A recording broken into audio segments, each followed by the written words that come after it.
You talk about that, like your first year, you don't really play. You sit, watch, average like 2 points. Then you go like your second year, you average 11 points. You in the Yep. game, you involved. You know what I'm saying. You showing that you can shoot 44%.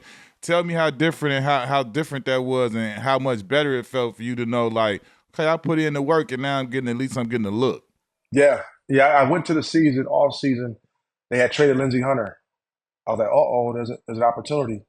I was in the gym working. I was in the gym working out that summer, and one of my homeboys came to the gym. He was like, "Mike, they just traded Lindsey Hunter. So you gonna play this year?" I'm like, "We'll see." They might put Tim Thomas at the 2, whatever.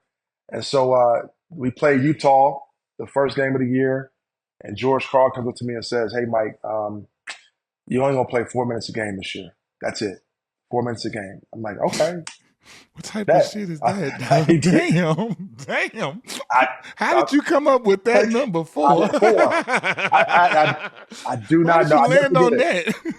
that? Q, 4. I had a great Right. training camp. I came in great shape, ready to go.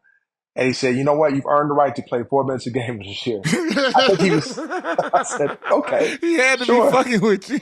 He was. So I go in the game, first game of the year against Utah. I go 2 for 2, score 4 points, don't play the rest of the game. I think I had to prove myself. I had to earn his trust. I had to earn my teammates' trust. That year, D, I wound up averaging 21 minutes a game and averaged 11 points a game. And kind of just worked my way in, was consistent. Playing with Glenn and Ray and Sam, you won't get wide open shots to Tim. And so my job was to be efficient as possible. Yeah. I can't shoot anything less than 48%, 50% from the field because I'm getting wide open shots. Straight up. And so, game after game after game, I began to earn my teammates' trust. And then I obviously had some big moments. My second year, I think my breakout game was against Houston, when I had 29 points in the game, but I had all the points in the fourth quarter, basically. Yeah. And when you hit the 8 threes in the 8 threes. fourth? Yeah. That was like the most ever in the history in the quarter. Yeah. It was. Clay broke it, obviously, I think 5, 6, 7 years ago. But I had 3 points in the first quarter, didn't play the rest of the game. Hit a 3 and then set the bench the rest of the game. Came in the fourth quarter and went crazy. And the rest was history after that. How did you feel when they traded Ray and they committed to you to fulfill that void? Like was you surprised?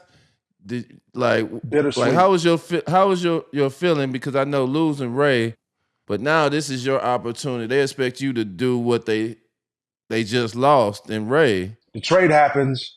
We in Seattle, and it happens in Seattle, and it was bitter because Ray was my mentor. Like we did everything together, on the court, off the court, and like it's my big brother, and he's our best player. I'm like, I remember talking to Coach Carl. I was like, why don't we trade our best player just now? And he said, you know why? He said, because it's your team now. I said, wow. And so back then, as y'all know, it was rare for a late second round pick to take over as a franchise guy of a team. Yeah. So, that was like unheard of, And so for me, it was validation with the hard work that I put in. Obviously sad that my big bro was leaving, but he deposited in me a lot to where I could be able to handle it at that point.